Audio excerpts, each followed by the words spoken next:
Très bien, tout le monde. Bon lundi. Je suis particulièrement heureux ce lundi à cause du grand débat.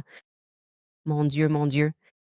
Honnêtement, les gars, si on est honnête, c'était fini dès la minute où Andrew Wilson a commencé à lire sa soi-disant déclaration liminaire depuis son téléphone. Je m'attendais presque à ce qu'il dise simplement. Et ce message vous a été présenté par Turning Point USA. Tout simplement terrible. Terrible. Je veux dire, sans aucun doute, la plus grande perdante était Erika Kirk. Andrew Colvett, Lake Neff. L'organisation Turning Point USA, plus largement parce qu'on semble atteindre un nouveau fond dans leur désastre en matière de relations publiques. Est-ce que ça pourrait être pire? Je veux dire, les gars, ils ont fait venir ce type pour apprendre aux étudiants de Turning Point USA comment débattre. Il va leur enseigner la stratégie du débat. Ils l'ont vraiment payé pour leur enseigner. Ils sont donc passés de Charles James Kirk, Charlie, à un adepte du débat fumeur à la chaîne avec une crédibilité très fragile.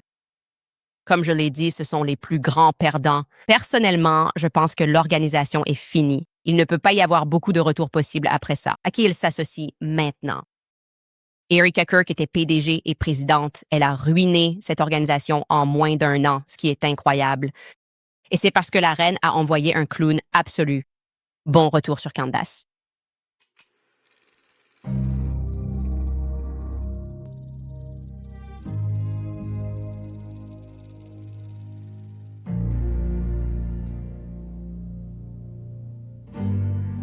Laissez-moi juste vous exprimer à tous que je me sens vraiment manquer de respect. Puis-je dire que je me sens manquer de respect? Parce qu'il n'y a aucune organisation qui sache mieux que Turning Point USA que j'ai été formé au débat par Charlie Kirk à travers le pays, sur beaucoup trop de campus universitaires. Je veux dire juste des heures et des heures et des heures pendant que nous voyagions. Des fiches, apprendre à débattre, ce qu'il ne faut pas faire. Et donc c'est juste comment ose-t-il, vous savez, comment ose-t-il m'envoyer Andrew Wilson? Vraiment? C'est la nouvelle personne qui forme les étudiants? C'est lui que vous pensez capable de m'abattre? Il entre au siège de Tepusa en juin, il en ressort, et soudain, il se prend pour, je ne sais pas, un milliardaire qui lâche mon nom. Oh, elle a trop peur de me provoquer. D'accord, laissez-moi vous donner un peu de contexte ici. Vous devriez simplement savoir ce qui s'est passé avant cela, car cela vous donnera juste une meilleure idée de ce que l'orientation est devenue. Ce que nous remarquons tous n'a rien à voir avec qui était Charlie. Et je pense que comprendre ce qui a mené à ce moment, ce qui a mené au grand débat, ouais, je pense vraiment que cela aidera à fournir la réponse sur la stratégie qu'Erika Kirk emploie en tant que nouvelle PDG et dirigeante. Je n'exagère absolument pas quand je dis que je n'ai jamais de ma vie, que ce soit parmi des amis ou des organisations ennemies, eu affaire à une équipe plus non professionnelle que celle d'Andrew dans toute ma carrière. Jamais, nulle part, avant qu'il n'arrive chez moi. Donc, tout d'abord, pour revenir en arrière, vous vous souviendrez qu'Andrew Wilson a exigé que je négocie publiquement les termes de l'accord sur X. Il voulait qu'on échange des tweets. C'était insupportable. Il voulait s'assurer que je ne puisse pas modifier les termes. Je lui ai dit, pourquoi ne pas passer par email avec Mason? On pourrait simplement faire des allers-retours. Il m'a répondu, non, cela doit être négocié publiquement, s'il vous plaît. Nous avons donc littéralement refusé d'échanger par email comme des êtres humains normaux jusqu'à ce que nous nous mettions d'accord sur le débat. Il exigeait qu'on se mette d'accord sur le format, vous savez, 3 heures et demie au minimum, jusqu'à ce que j'accepte. Et cela a pris environ 1 jour et demi d'aller-retour incessant, ce qui, pour moi, est assez puéril. On a convenu qu'il amène un vidéaste, car il était paranoïaque et craignait un piège. Qui lui a soufflé que tout ça était nécessaire? Je l'ai découvert plus tard. Comme vous l'avez vu, il a aussi pu amener ses propres vérificateurs de faits. En gros, il vient avec une équipe de 4 personnes. Nous avons convenu qu'il pouvait choisir le modérateur, etc., etc. Nous avons pratiquement cédé sur tout parce que j'ai juste dit « je suis partant pour ce débat ». Et puis, une fois que cela a été péniblement et publiquement négocié et que nous sommes enfin en mesure de passer aux discussions en coulisses, je lance une chaîne d'emails. On ne me donne aucune identité sur la personne avec qui je communique. Nous envoyons essentiellement des emails à l'équipe, entre guillemets, crucible. Je me dis, qui est-ce? À qui est-ce que je parle? Pourquoi n'y a-t-il aucun nom derrière les emails? Même quand, comme je l'ai dit, nous avons demandé, à qui est-ce que je parle? Ils sont juste louches sans aucune raison. C'est comme une chaîne d'emails sans visage. Nous avons tous nos noms dessus. Donc, ils savent exactement qui prend les décisions, qui est mis dans la boucle. Nous, on n'a rien. Donc, peu importe qui était cette personne ou ces personnes anonymes par email, ils déclarent ensuite qu'ils aimeraient un contrat et un compte séquestre pour les fonds. D'accord, ce n'est pas totalement déraisonnable, mais ça va être difficile.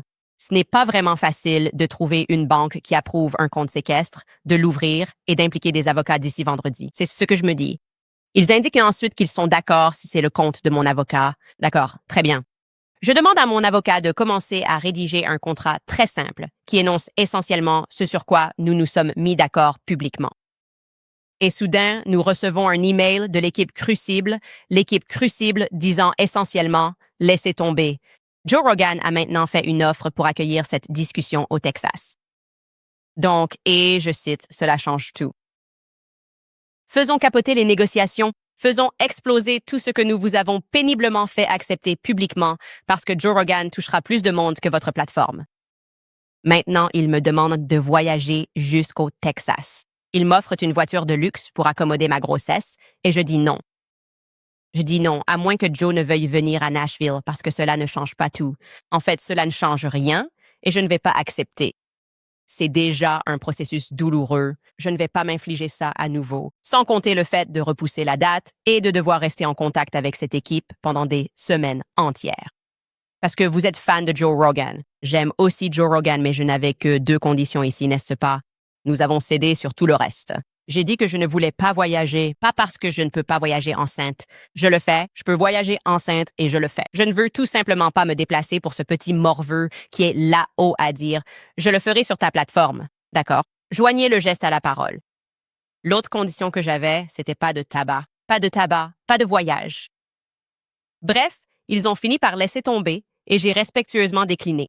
Quand Joe m'a contacté, il a été très gentil à ce sujet, tout à fait compréhensif. Andrew appelle ensuite PBD et lui demande de modérer parce que Michael Knowles a dit qu'il ne modérerait pas. J'ai immédiatement dit « Donnez-moi vos 2e, 3e, 4e options pour que nous puissions commencer à contacter les gens. » Andrew a contacté PBD et à peu près à ce moment-là, l'équipe de Crucible, entre guillemets, a commencé à renégocier ce sur quoi nous nous étions déjà publiquement mis d'accord, affirmant qu'ils voulaient avoir 90 minutes garanties pour, en gros, me faire subir un interrogatoire où ils pourraient simplement s'en prendre à moi et me poser des questions, et je devrais répondre à ces questions sur des choses que j'ai dites en dehors de nos revendications de débat.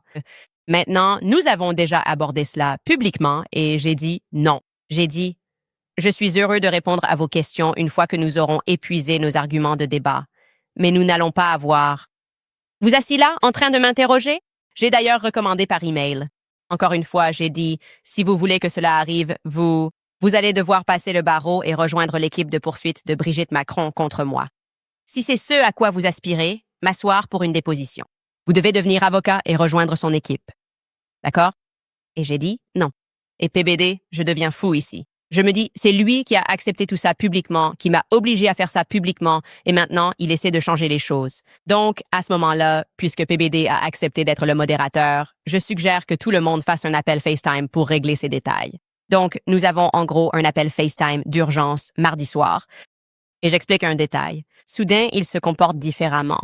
Je pense que le simple fait que je mette maintenant PBD dans la boucle de ses emails, il dit « Oh, ouais, non, ça va. » Nous. Je n'ai pas besoin de, vous savez, lui poser des questions ou faire quoi que ce soit de ce genre ou d'ajouter ça au contrat. Je veux juste m'assurer qu'il y aura du temps pour que je puisse aborder de manière générale certaines de ces théories du complot. Et j'ai répété encore et encore que ça ne me dérange pas de répondre à vos questions. Nous allons dialoguer. Enfin, on ne va pas. Vous n'allez pas m'asseoir pour m'interroger.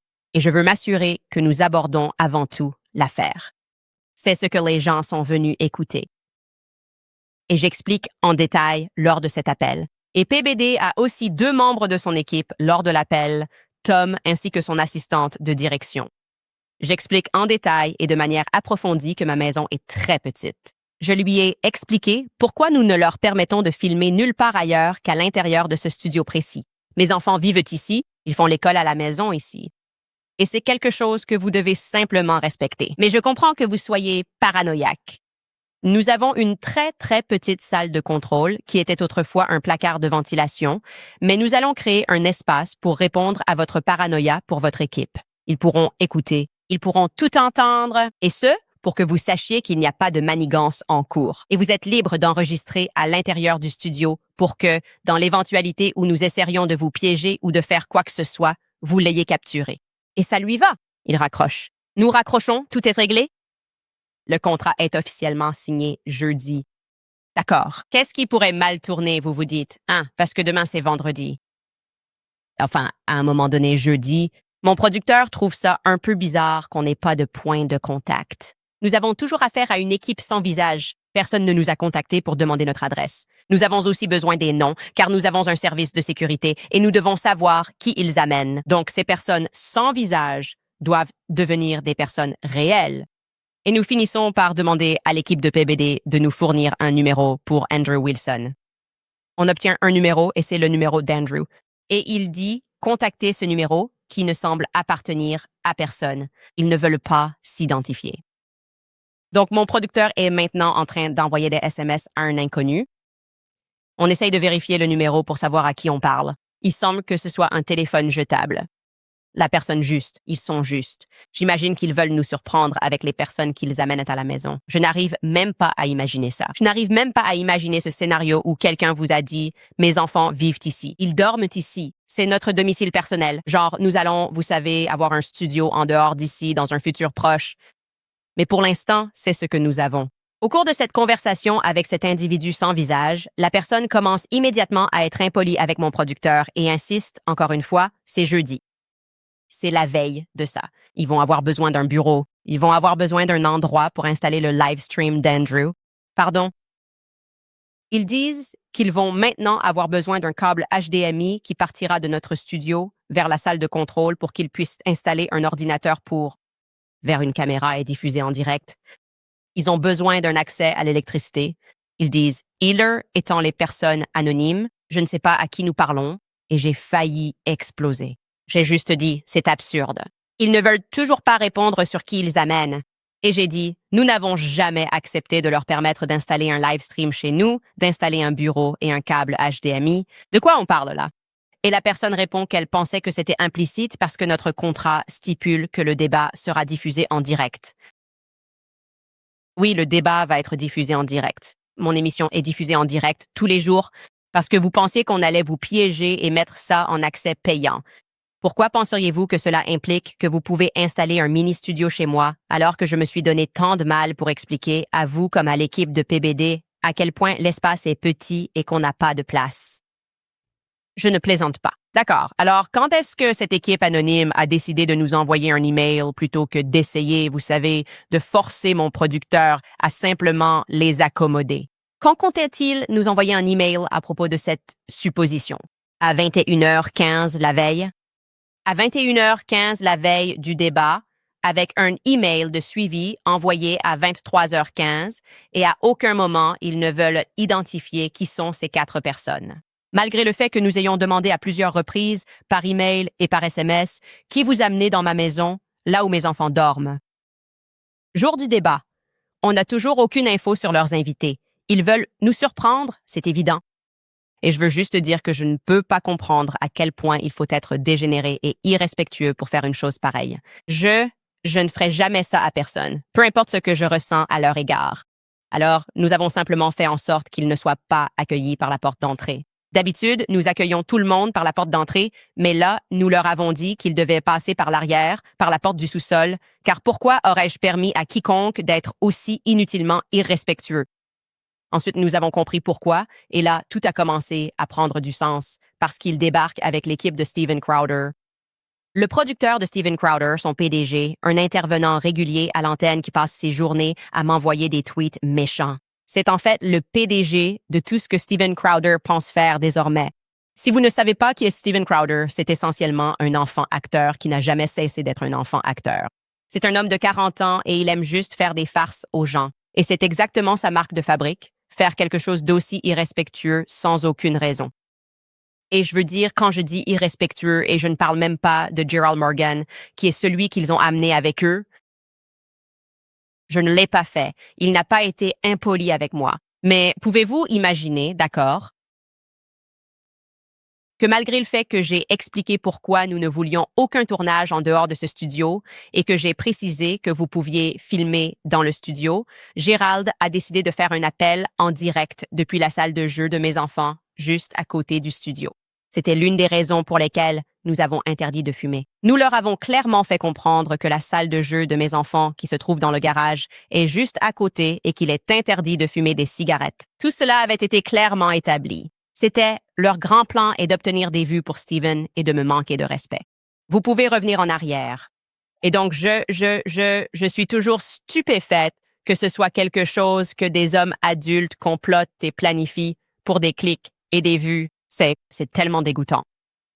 Mais au moins, cela m'a permis de comprendre pourquoi il y avait tant de paranoïa, pourquoi il y avait toute cette communication étrange, toutes ces manigances inutiles, parce que c'est sa marque de fabrique. Il n'est tout simplement pas honnête. Il fait partie de ce groupe bizarre d'hommes d'âge mûr qui sont obsédés par moi. Je n'ai tout simplement jamais été intéressée par Steven Crowder. Je n'aime vraiment pas ça. Je ne suis pas ce qu'il fait. Je ne suis jamais passée dans son émission. C'est juste ce genre de comportement qui consiste à ne jamais grandir et à penser que c'est drôle de faire des farces, alors que ça ne l'est pas. Il faut grandir. Vous savez, son image s'est effondrée lorsqu'il a été filmé par une caméra de sonnette en train de réprimander sa femme, enceinte de 8 mois à l'époque et aujourd'hui ex-femme, alors qu'elle était enceinte de jumeaux. Et il ne s'en est jamais vraiment remis. Et donc, je suppose que la façon dont il a pensé pouvoir s'en remettre, c'était en complotant contre une autre femme très enceinte, en s'introduisant chez elle d'une manière étrange. Et genre, pour obtenir des infos exclusives sur un débat, plutôt que d'envoyer un email de manière mature. Enfin, pourquoi s'introduire chez quelqu'un? Genre, ça me dépasse encore. Pourquoi essayer de s'introduire chez quelqu'un juste parce qu'on veut des clics et des vues?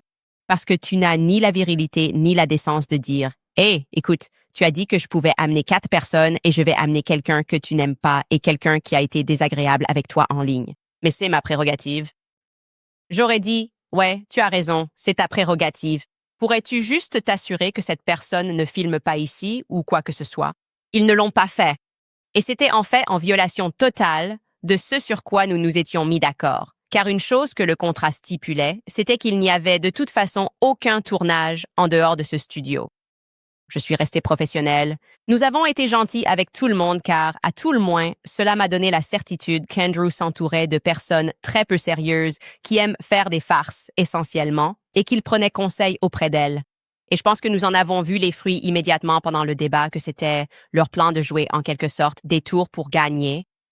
Et je tiens à dire, juste pour être tout à fait honnête ici, l'équipe qu'il avait, en particulier dans la salle de contrôle, Rob, il était très gentil, très professionnel. Même Gérald, il était gentil et professionnel en face de moi. Mais juste ce que vous faites, l'exercice de ce que vous faites ici, c'est tout simplement un niveau de manque de respect que je ne pense pas avoir jamais eu à gérer. Et si je ne déménageais pas sciemment de cette maison dans quelques semaines environ, je ne voudrais probablement pas que ce genre de personnes sache où j'habite, parce que vous n'avez tout simplement aucun respect pour les enfants. Maintenant, concernant le débat, je tiens à dire ceci. Au moment où Andrew Wilson a sorti son téléphone et a lu cette déclaration liminaire, il était clair pour moi qu'il allait perdre. Dès qu'il a prononcé cette citation très utilisée, « Vous vous basez sur des impressions et des rêves, sans aucune preuve », j'ai su qu'il ne connaissait absolument pas mon contenu. C'est comme s'il avait simplement décidé d'aller à Turning Point et de dire « Je vais faire ça et je vais jouer les machos », sans avoir fait aucune recherche. Et j'ai aussi eu cette petite victoire parce que plus tôt, vous vous souvenez, j'avais dit que l'une des conditions que je voulais, et sur laquelle j'ai fini par céder, était que je voulais que Turning Point assume son poulain. Je voulais qu'elle dise que c'est notre homme, et il a dit qu'il ne voulait pas que cela soit fait. Nous savions tous qu'il était envoyé par Erika et sa compagnie, mais il a refusé cette condition et a affirmé n'avoir rien à voir avec eux. Et puis, dans les 3 premières minutes du débat, il a clairement fait comprendre que Turning Point USA le soutenait avec cette situation totalement gênante. J'ai en ma possession un message totalement inédit dans lequel il s'arrange pour faire passer Erika Kirk aux yeux de tous pour une très grosse menteuse. C'est vraiment frappant. Écoutez plutôt. Alors que je détiens des messages inédits de Charlie Kirk à son équipe de sécurité le 9 septembre 2025. Je vais partager ce message avec vous aujourd'hui, ce qui constitue la première fois que cette information est révélée publiquement. Le 9 septembre, l'équipe de sécurité de Charlie lui a écrit « Oui, les forces de l'ordre ont apporté leur soutien total et ont accepté un plan et un dispositif de sécurité. L'événement de demain sera couvert à la fois par mon équipe et par la police du campus. Si un soutien supplémentaire est nécessaire, des unités de patrouille seront disponibles. J'en ai 11 sur place. » Charlie a répondu ceci. « D'accord, très bien.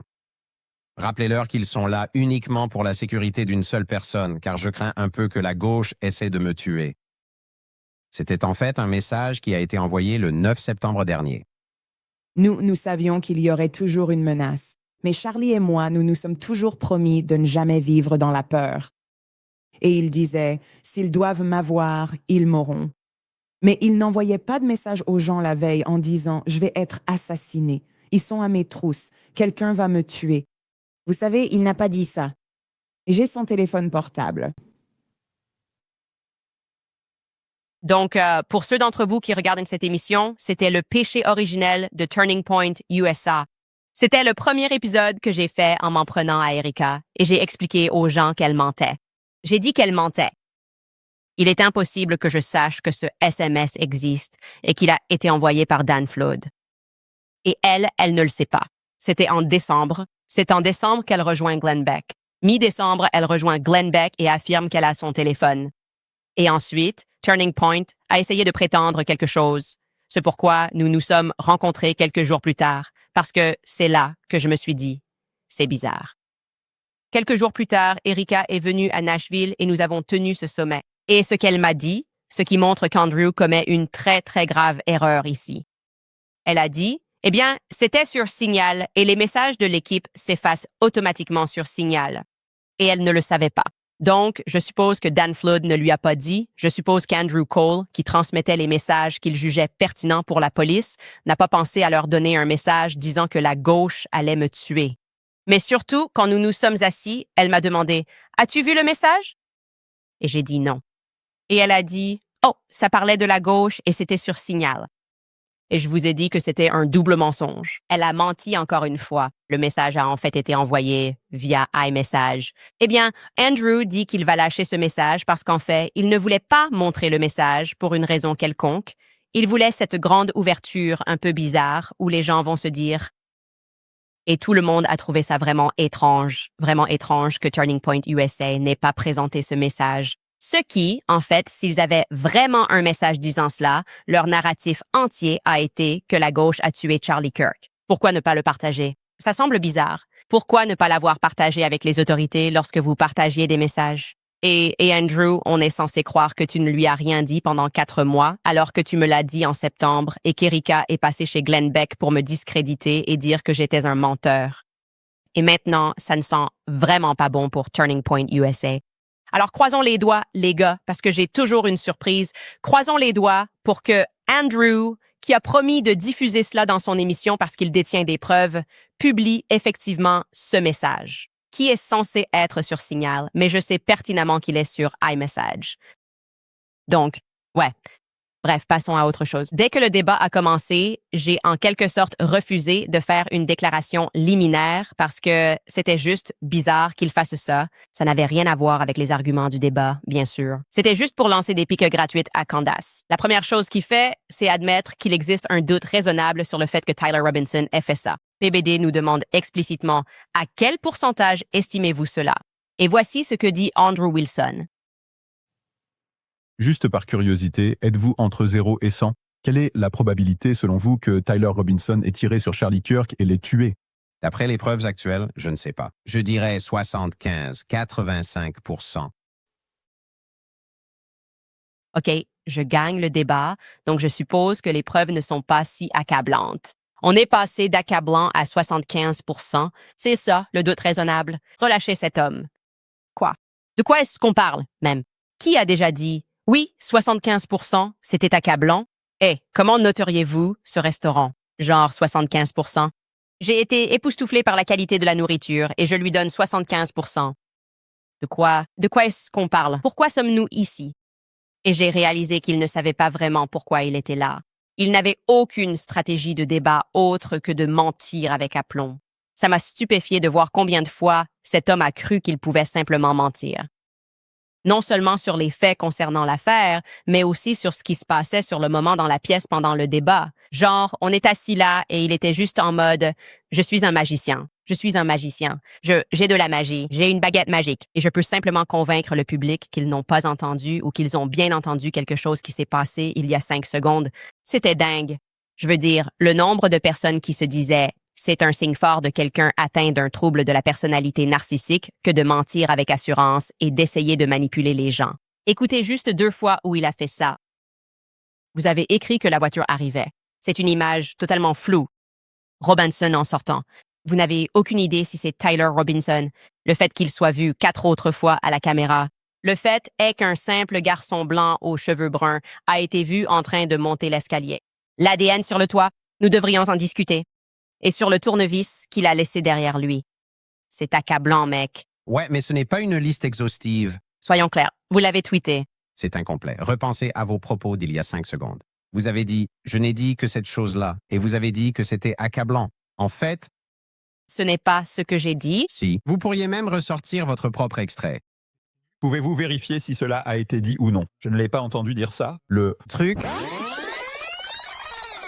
Que vous avez listé sur votre propre Twitter, ce que vous avez trouvé convaincant. C'était quelque chose qui ressemblait à sa voiture entrant dans l'allée. Une image floue. Non, je n'ai pas fait ça. Le type blanc standard qui monte les marches. Ça pourrait littéralement être n'importe qui. ça ne vous est jamais arrivé par contre de dire que quelqu'un est une girl boss, n'est-ce pas? C'est l'hôpital qui se moque de la charité.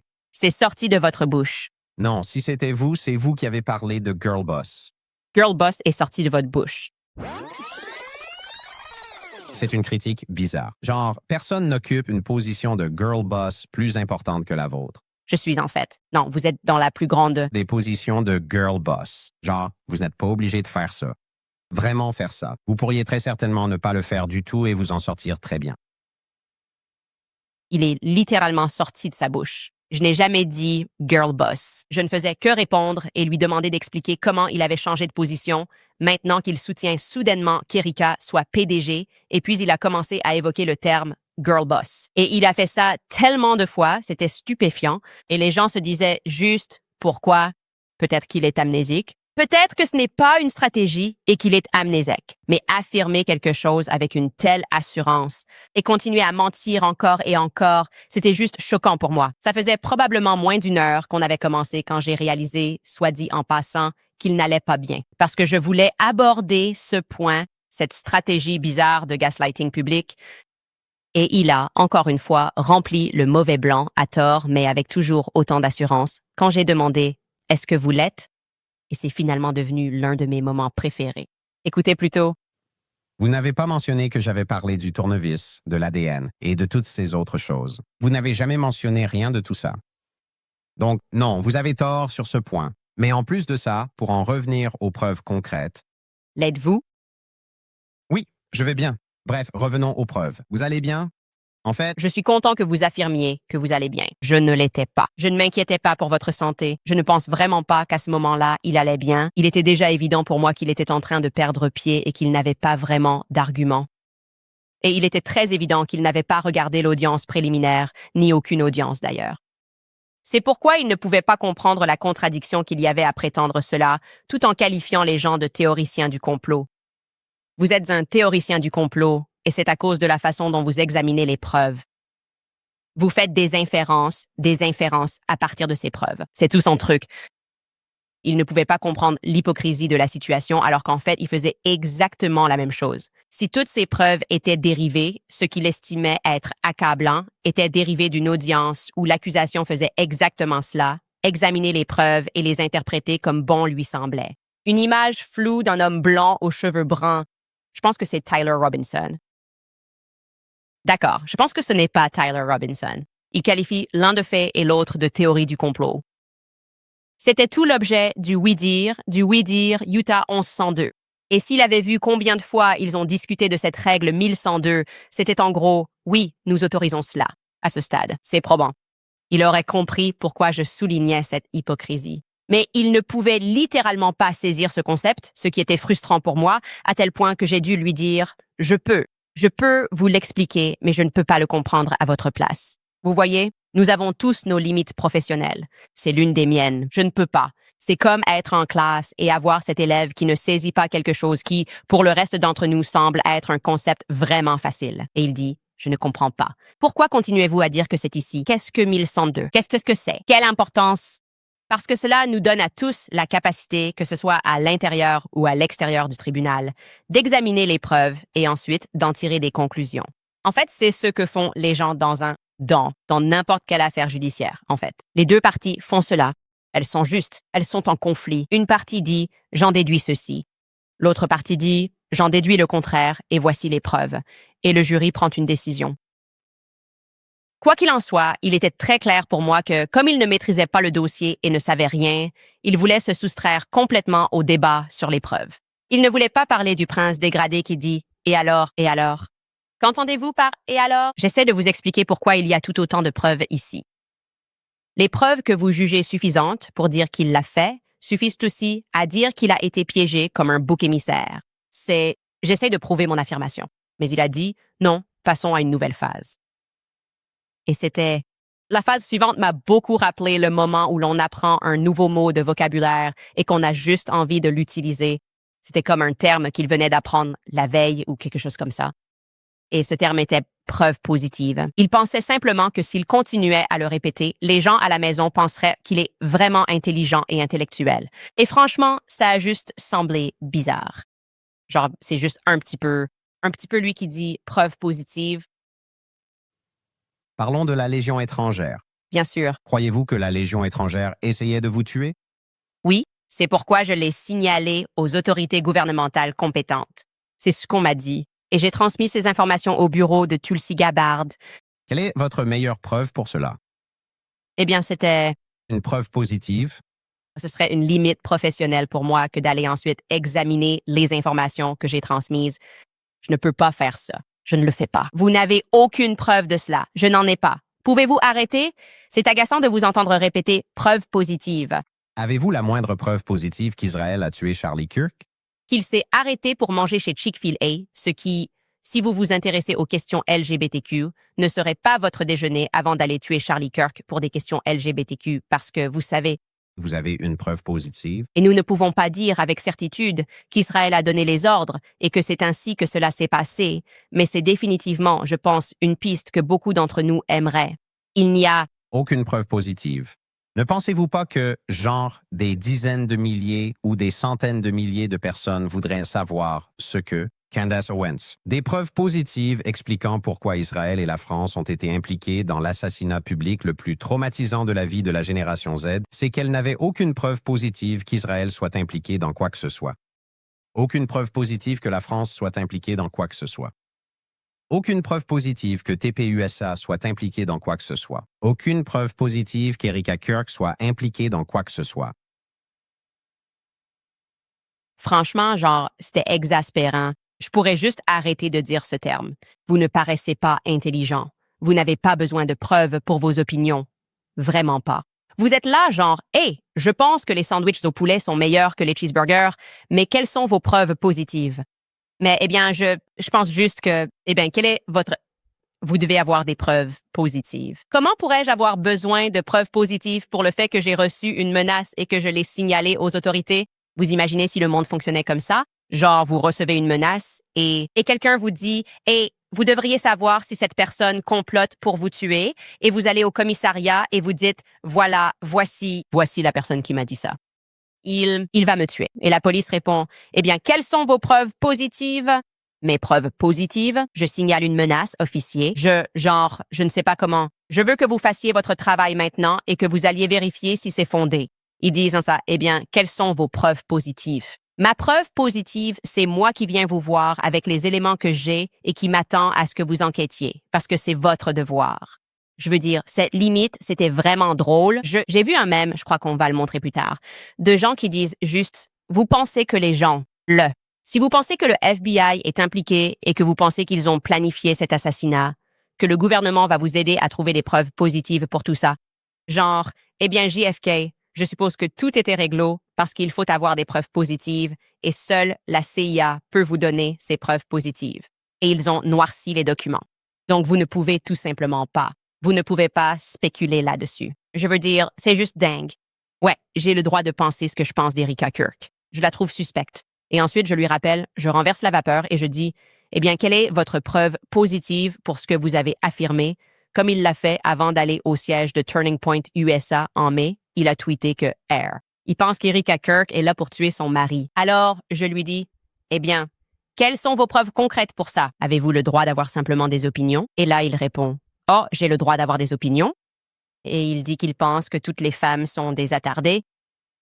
Et bien sûr, si vous êtes assis en face de femmes à qui vous payez 100 000 $ de l'heure pour vous parler. Je ne pense pas que quiconque reparte en pensant que les femmes sont stupides dans cette situation. C'est mon opinion. Je n'ai aucune preuve concrète, mais je pense que la plupart des gens sont repartis en pensant que c'était vous l'idiot. Bref, ensuite, il a fait ce qu'il était manifestement censé faire, et on pouvait voir toute sa posture changer. Il ne se sent pas en confiance. Il réalise qu'il vient de dire les mots « preuve concrète » trop de fois. Tout le monde s'en fiche. Personne ne pense que vous êtes brillant, et c'est assez agaçant. Et puis, on passe à cette phase où il est très évident pour moi qu'il essaie de me piéger dans un procès en m'amenant à compléter des phrases d'une manière qui tomberait sous le coup de la diffamation. C'est ça. Il me pose des questions et il m'a surpris. Et c'est très typé Steven Crowder, genre d'avoir des clips juste pour vous en arrière-plan. On leur a dit, si vous voulez nous envoyer des clips à l'avance, et comme vous l'avez vu, nous n'avions aucun clip de prévu. On a juste dit qu'on voulait des vérificateurs de faits parce qu'il pourrait y avoir... On pourrait arriver à certains points où on conteste ce qu'on dit. Plutôt que de multiplier les allers-retours sur qui a dit ou fait quoi, demandons-leur simplement une vérification rapide. Vu la quantité d'informations dans cette affaire, il arrive sincèrement d'oublier des détails, comme cela m'est arrivé. Sincèrement, je ne l'ai pas accusé de mentir. J'ai dit, je ne me souviens pas du texte concernant l'histoire de la surveillance. Peut-on vérifier ces faits? Ces faits, c'est le rôle des vérificateurs. Il ne l'a jamais fait car il n'a pas révélé les membres de son équipe. Sinon, j'aurais pu imaginer que c'était là qu'il passait vraiment son temps. Pendant que je me préparais pour le débat, lui se préparait à essayer de faire des clips pièges et à intervenir en tant qu'avocat d'Erika Kirk. Vous savez, elle, je ne suis pas avec Turning Point USA, mais si je suis... Il faut que je vous fasse admettre que vous diffamez Turning Point USA. Et il a fait ça d'une manière qui ne pouvait pas être plus évidente, en essayant en quelque sorte de me piéger dans un procès. Écoutez plutôt... Avez-vous la moindre preuve qu'Erika Kirk ou Tape USA ont participé au meurtre de Charlie Kirk? Je n'ai jamais dit qu'ils avaient participé au meurtre de Charlie Kirk, alors comment pourrais-je dire que j'ai des preuves qu'ils ont participé au meurtre de Charlie Kirk? D'accord, donc vous ne croyez pas qu'ils l'ont fait. Je n'ai jamais fait cette déclaration, donc je ne vais pas vous laisser me poser des questions personnelles sur des choses que je n'ai jamais dites officiellement. D'accord. Le premier policier qui était sur le toit. Le toit. Ah. Son nom? L'agent Bagley? Oui. Quel était son prénom? Christopher. Christopher. Quand Christopher est monté sur le toit, vous parlez beaucoup du fait que sa caméra est tombée en panne. Il en a beaucoup parlé avant. Elle est tombée en panne? Oui. Pensez-vous qu'il a placé ce tournevis là-haut? Non. Non. Qui, selon vous, l'a placé là? Si on se base juste sur mon... Ai-je le droit d'avoir une opinion? Bien sûr. À ce stade, je dirais que je ne crois pas à son affirmation à la barre selon laquelle il n'a pas vérifié si quelqu'un était monté sur le toit avant lui. Je pense vraiment que c'est possible, c'est au moins plausible que le tournevis ait été placé là. Je ne le crois pas. Ce que je peux dire avec certitude, c'est que sa caméra s'est éteinte pile au bon moment. Sa caméra piéton s'est éteinte pile au bon moment. Je pense que, tout comme vous veniez de me cuisiner pour savoir si j'avais obtenu le reçu du commerçant pour une carte de débit, cela rend les choses difficiles, car nous devons simplement faire confiance au fait qu'un tournevis a été trouvé alors que nous n'avons aucune preuve provenant d'une caméra piéton de la police. C'est précisément pour cela qu'il m'est impossible de penser qu'Erika Kirk n'est pas complice d'une manière ou d'une autre. Parce que quoi? Ces deux idées ne se tiennent même pas. Comment se pourrait-il que, même si Erika Kirk croyait que Tyler Robinson était responsable à 100% de la mort de Charlie Kirk, disons qu'elle y croyait de tout son être, qu'elle croyait en toutes les preuves, parce qu'elle y croyait vraiment. S'ensuivrait-il alors qu'elle est, d'une certaine manière, complice de sa mort? Je n'ai pas dit complice de sa mort. Vous avez ajouté ces deux mots. D'accord, c'est. De quoi est-elle complice? Oui? Regardez son visage. On pouvait juste le voir. On pouvait juste voir la malhonnêteté là-dedans. Exact. Alors quoi? Elle complice. C'est comme si cette phrase était tellement préparée. C'était tellement préparé. Complice de sa mort. Ce n'est pas de ça dont nous discutions. Nous parlions du fait que Erika, je lui pardonne, implique que Tyler Robinson est coupable. Tyler Robinson risque la peine de mort. Et quand vous êtes quelqu'un qui va partout en signalant au public que cette personne l'a fait et que nous supposons que vous avez plus de preuves, que vous avez vu quelque chose, ce qui était l'hypothèse générale, comme je l'ai expliqué, et qu'on finit par découvrir que vous n'aviez rien de plus que ce que le public avait, les gens vont se dire, ça ne semble pas correct. Ça ressemble à une faute. Comme si vous êtes potentiellement, vous savez, en train d'amener un jury à...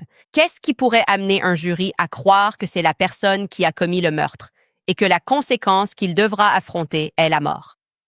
Je voyais donc très bien la manœuvre. Si c'était si caractéristique du Daily Wire, je dirais qu'ils adorent les poursuites judiciaires. Ils adorent les pièges juridiques. C'est l'impression que ça m'a donné. Et je pouvais le sentir à des kilomètres. Et ensuite, je pouvais sentir qu'il devenait frustré parce que je ne mordais pas à l'hameçon. Je suis plus intelligent que ça. Et je l'ai ensuite interpellé pour avoir diffusé 3 extraits d'Erika, genre à la suite. Vous êtes assis là à dire que vous n'êtes pas ici au nom de Turning Point USA, mais vous commencez avec un texte d'introduction que seul Turning Point USA aurait pu vous donner, qu'ils n'ont pas rendu public. Et maintenant, vous diffusez 3 extraits pour la défendre. Ouais, cela a ensuite mené à... Parce qu'il a commencé à s'agiter parce que je n'avais pas mordu à l'hameçon. Donc, il a, échoué sur le premier. Il a échoué sur le deuxième. Cela a ensuite conduit au silence le plus gênant d'Internet, où il dit simplement que je ne suis pas autorisé à parler.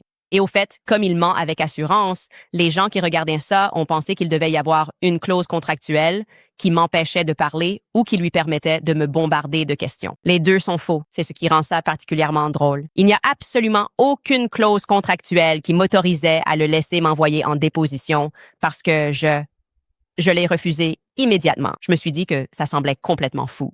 Et il n'y avait aucune clause contractuelle suggérant que je ne pouvais pas lui poser de questions à n'importe quel moment de notre discussion. Pas même un tout petit peu. Il était juste en train de perdre les pédales et devenait vraiment nerveux. Et il ment avec tellement d'assurance qu'Internet suppose simplement, non, il doit y avoir quelque chose. Non, Il n'y avait rien. Voici ce silence Internet si douloureux. Ouais, je veux dire, est-ce que je peux poser une question? Je sais que ça fait... Ou est-ce que je peux poser une question? Est-ce qu'on... Pas vraiment. Je vais juste... D'accord, on met le contrat lui-même en attente. Le contrat ne stipule absolument pas que vous seriez autorisé à me questionner de la sorte, sans même me laisser la possibilité de vous répondre convenablement. J'ai jamais dit que vous pouviez pas. Conversation. Vous avez pu répondre à toutes les questions que je vous ai posées. Et au fait, l'autre chose, c'est faisons à votre... Façon. Je veux que ça ait l'air toujours joyeux. Nous avons fait tout ce qu'Andrew voulait pour que les gens puissent évaluer la situation équitablement. Donc, on fait à votre façon. Je ne poserai pas de questions. Ça me va très bien. Ça vous va si elle pose une question ou... Elle dit non. En attendant l'extrait. D'accord. Donc, vous voulez attendre l'extrait d'abord? OK, vous l'avez en régie?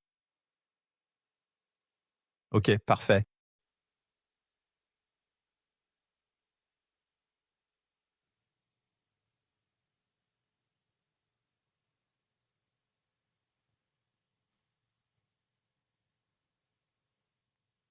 Vous avez besoin du Jeopardy. L'équipe. M'a dit qu'il l'avait, donc c'est ce que j'ai entendu. OK, voilà. Allez, les gars.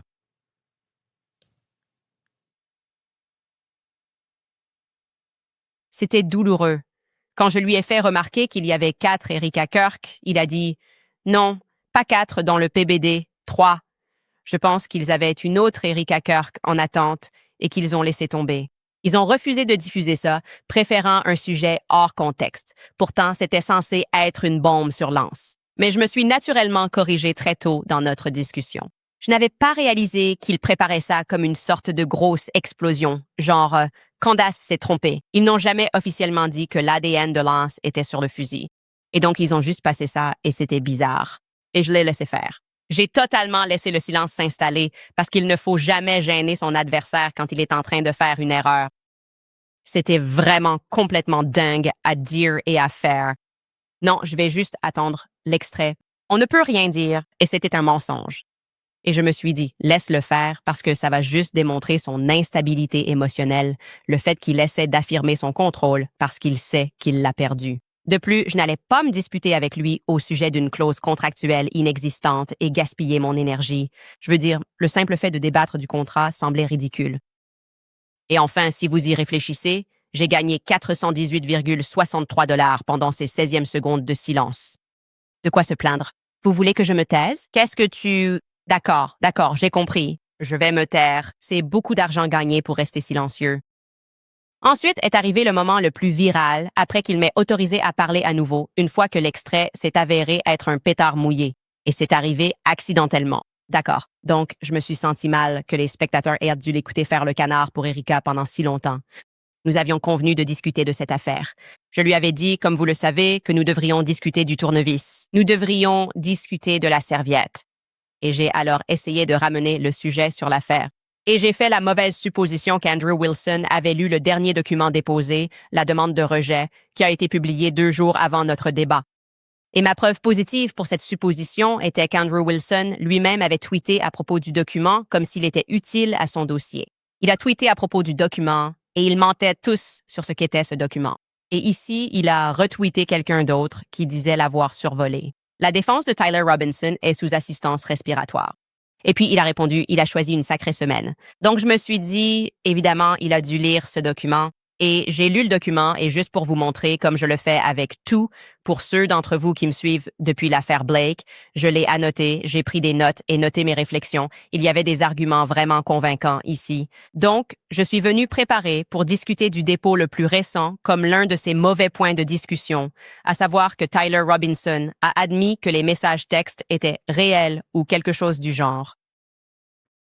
Donc, je me suis aussi dit que même s'il n'avait pas lu le livre, il aurait au moins lu le dernier chapitre avant de passer l'examen. Vous voyez ce que je veux dire? Tout le monde sait que si vous essayez de bluffer et de prétendre que vous avez lu le livre, vous feriez mieux de lire le dernier chapitre au cas où un personnage mourrait avant d'essayer d'écrire une dissertation. C'est ça.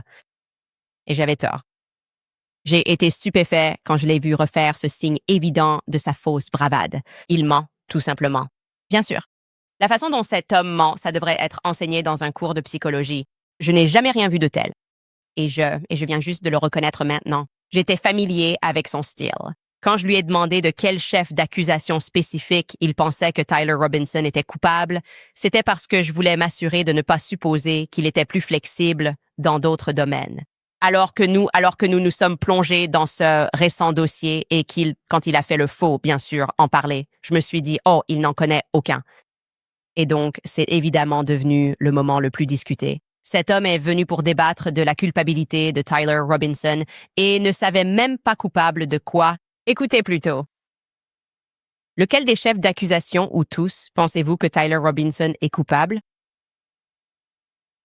Le chef d'accusation spécifique? Ouais. Donc, honnêtement, après mûre réflexion, ce que je pense vraiment, c'est que Tyler Robinson a tiré sur Charlie Kirk. Ouais, mais parmi les 7 chefs d'accusation dont il est accusé. Ouais. On les énumère? Je vous dis lesquels? On va les afficher. Connaissez-vous l'un des chefs d'accusation pour lesquels il est poursuivi? Oui, bien sûr, mais je veux m'assurer qu'il soit listé. Pouvez-vous en citer un? Mon point de vue, c'est que vous ne vous souciez pas vraiment de cette affaire. Vous ne suivez pas, c'est ça? C'est ça la question. Vous ne suivez tout simplement pas. Si vous comptez affirmer que les preuves sont accablantes sur la culpabilité de Tyler Robinson, je pense que vous devriez. Très bien, pouvez-vous m'en citer un? Passons à la contre-argument. Vous pouvez? Vraiment? Ouais. Non, c'est super. Non. Il suffit de me demander. Diffuser des extraits hors contexte, me mettre sur la sellette. Alors, s'il vous plaît, répondez simplement à la question puisque... Vous suivez l'affaire? D'accord, très bien. Vous en citez un. Ouais, vous en avez cité 7. Volontiers. En auriez-vous un? Je pense qu'il a été inculpé pour meurtre. C'est en fait. D'accord. Maintenant, citez les 7. C'est comme... Citez les 7. Pouvez-vous citer les 7? Je ne peux pas. Alors faites-le. Bien sûr. Pas besoin de... Le faire. Non, faites-le. Je vais les compter. Allez-y. Ne levez pas vos doigts. D'accord. Attendez. Citez-les. Oui, bien sûr. Le premier chef d'accusation est le meurtre aggravé, car c'est ce qui entraîne la peine de mort. Donc meurtre. État de vous. Non, pas du tout. Ce n'est pas un meurtre. D'accord? Non, ne faites pas ça. Je n'ai pas de contrainte de temps. Il n'y a pas d'urgence. Et juste pour expliquer aux gens la différence, pourquoi c'est vraiment important et pourquoi cela montre qu'ils ne s'en soucient pas du tout, c'est parce que le meurtre aggravé, c'est défini étroitement et passible de mort. Je ne le fais pas, je réponds à la question. D'accord. Admettez que votre stratégie d'intimidation par contrainte de temps échoue. Vous débattrez mieux la prochaine fois. Bon. Compris, donnez. Donnez-moi les autres. Plus vous m'interrompez, plus je prendrai de temps. Attendez que j'explique pourquoi c'est si différent, pour que les gens vous veuillent. Lister les chefs d'accusation? Oui, je vais le faire. Inutile d'invoquer l'urgence pour m'y forcer. Combien de temps pour 7 chefs d'accusation? Car je parle. Juste, ça, Ça donne l'air de procrastiner par ignorance. je les connais tous les 7. Je vous le dis. Répétez. Parce que, vous allez être embarrassé. Vous n'avez pas besoin de vous précipiter. Je montre aussi un exemple d'une stratégie de débat très défaillante. En fait, je ne suis soumis à aucune contrainte de temps. J'en ai un. Super. Le deuxième chef d'accusation est le déchargement criminel d'une arme. Les 2 chefs d'accusation suivants concernent l'entrave à la justice. Les 2 chefs d'accusation suivants concernent la subornation de témoins. Et les... Chef d'accusation spécifique, cependant, C'est ça.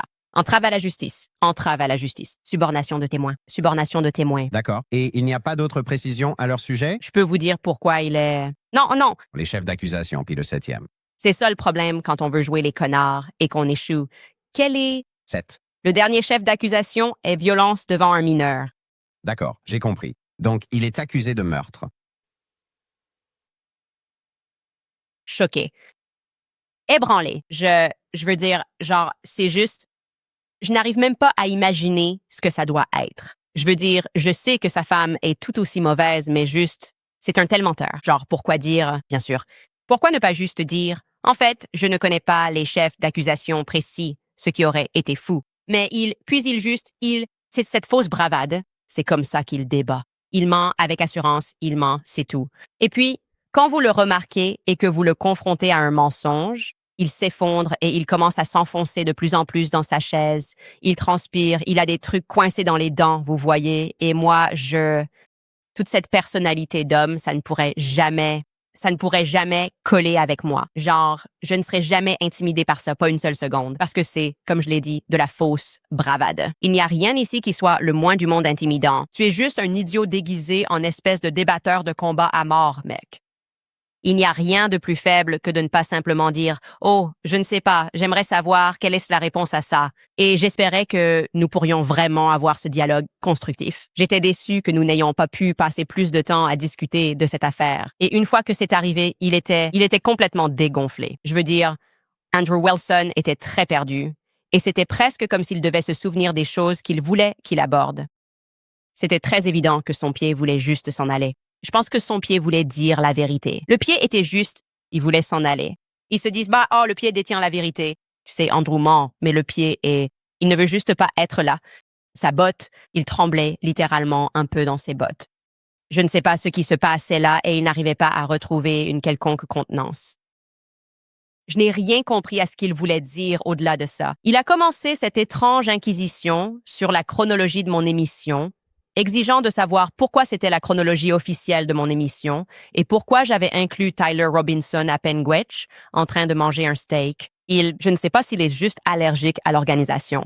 J'adore organiser les chronologies, ça a du sens pour moi. J'adore les mettre en évidence. J'adore ajouter des horodatage. J'en suis très fière.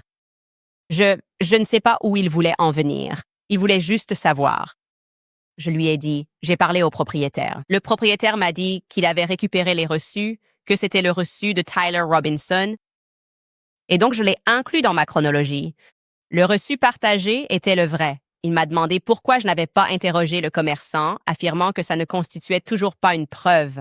Tu dois appeler. Tu dois le faire. Tu dois appeler Visa et Mastercard. Je veux dire, écoutez ce qu'il a dit. C'était tellement absurde. Je te demande ça parce que tu inclus toujours dans ta chronologie son passage au steakhouse. On a établi une chronologie avec des éléments jugés Mais y a-t-il une quelconque 1102? approuvés. Je pense que parler au propriétaire, savoir qu'il y a un reçu, voir le reçu, c'est suffisant pour l'ajouter à notre chronologie. Mais pour le reçu, pourquoi ne pas simplement appeler le commerçant? Si j'ai un compte marchand, j'appelle le processeur de paiement et je demande quel est le nom sur cette transaction? Ouais, je resterai à l'écoute. J'ai l'impression que sans avoir parlé au propriétaire, le fait que la preuve soit suffisamment convaincante pour être ajoutée à ma chronologie personnelle des événements de ce jour-là, c'est là qu'elle restera. Et si cela est réfuté, je serai heureux de le retirer, si c'est ce que vous voulez dire. C'est comme ça qu'une enquête fonctionne. Comme je l'ai dit, j'en ai fait plus qu'il n'en fallait. Cela passerait certainement le test de la règle 1102 de l'Utah, c'est sûr, c'est certain pour être Soumis. Cersei. au-delà, il n'avait aucun reçu. Il disait simplement « Bob m'a dit ». Mais la Mais la question, c'est le reçu lui-même. Il n'a pas été vérifié comme ayant été. Tyler, je dis que vous, m'imposez des exigences plus élevées qu'à vous-même. Je ne vous impose même pas. je demande spécifiquement, Oui, j'ai été très transparent. J'ai tout raconté. J'ai parlé au propriétaire. J'ai eu l'info. Et donc, cela devrait-il être ajouté dans votre chronologie officielle? ma chronologie. C'est mon émission. On y fait ce qu'on veut. Si on peut faire ce qu'on veut, évidemment. Mais je voulais juste m'assurer. Devriez-vous inclure une chose qui, vous savez, n'a pas été réellement vérifiée comme étant Tyler Robinson? Vous devriez. Si nous essayons de construire une chronologie, vous devriez, oui, C'est dépassé, non? Il faut changer. le retirer si quelqu'un le réfute d'une manière ou d'une autre. Mais je pense que il existe des preuves très solides que c'est là qu'il était et quelle est, La preuve solide, juste les 2 personnes qui ont dit qu'elles ont vu. Vous, vous savez, ça me va très bien. J'ai déjà répondu sur la façon dont j'ai obtenu l'info. Que s'est-il passé ensuite? La prochaine étape de cette enquête serait-elle que quelqu'un accède à savoir ce que sa carte de débit n'était pas, le confirmer? Oui, et je crois vraiment que cela arrivera. Si cela n'arrive pas et que c'est réfuté, d'après ma chronologie personnelle que je partage dans mon émission, c'est comme le témoignage de première main du serveur disant qu'il l'a servi. Ils ont contacté le FBI. Il a partagé son expérience. Il a reconnu Tyler Robinson aux informations. Il a accordé une interview, le propriétaire. Je lui ai parlé. Il est comme ça. Rien de tout cela ne constitue une preuve positive. Je suis légitimement tenu à des standards plus élevés que le FBI.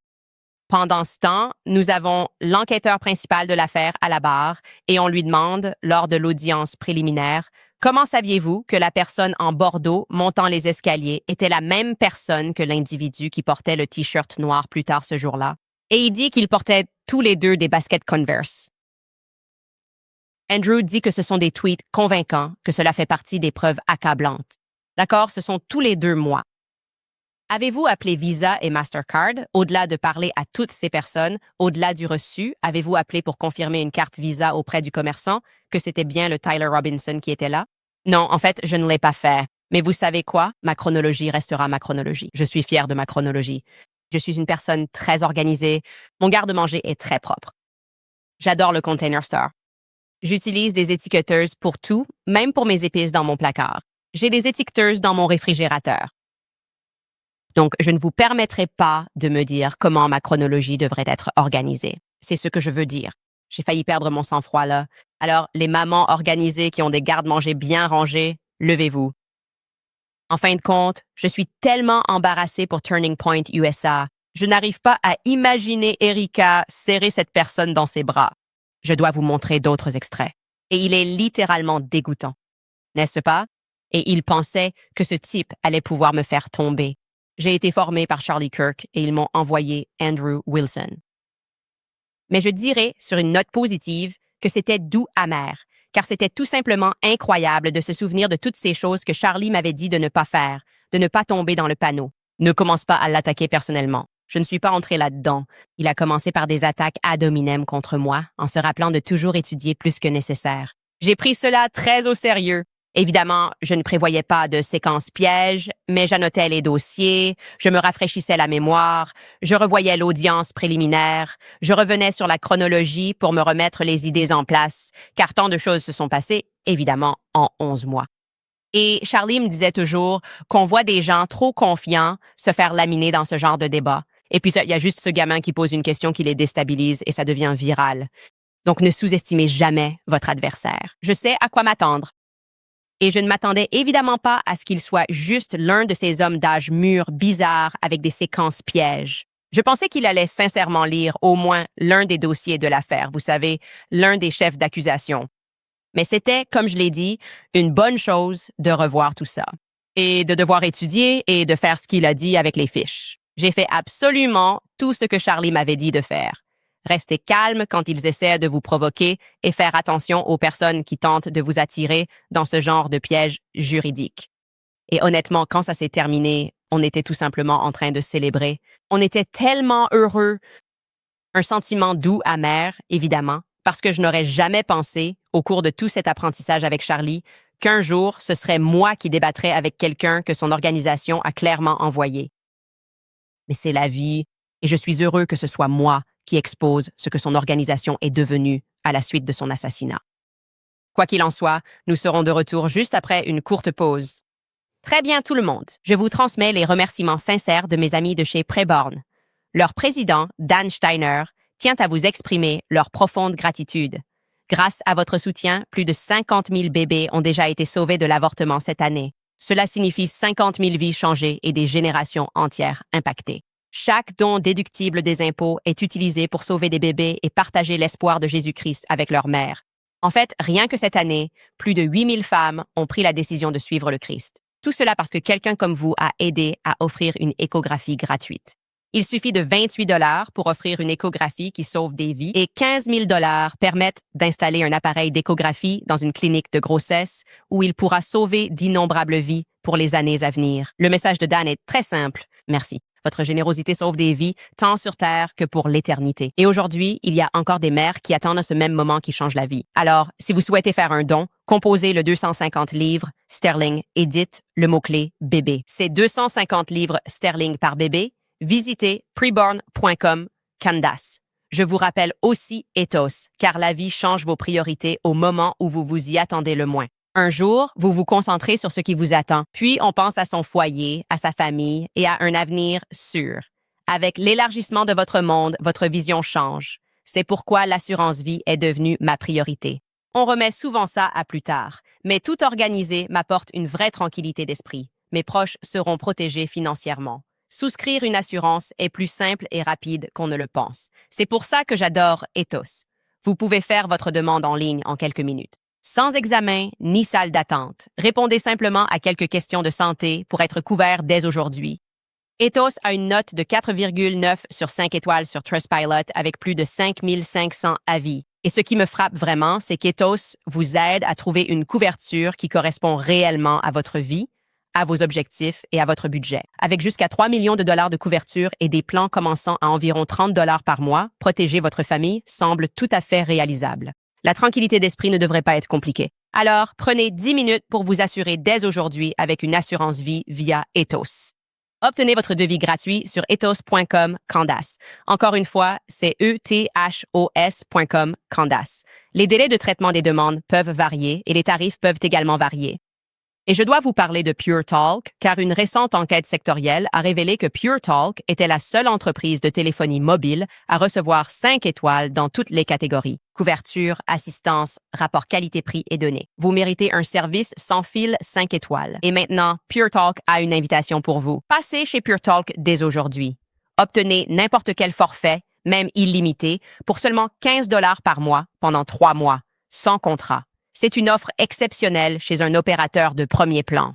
Leur service client basé aux États-Unis est d'ailleurs noté 5 étoiles.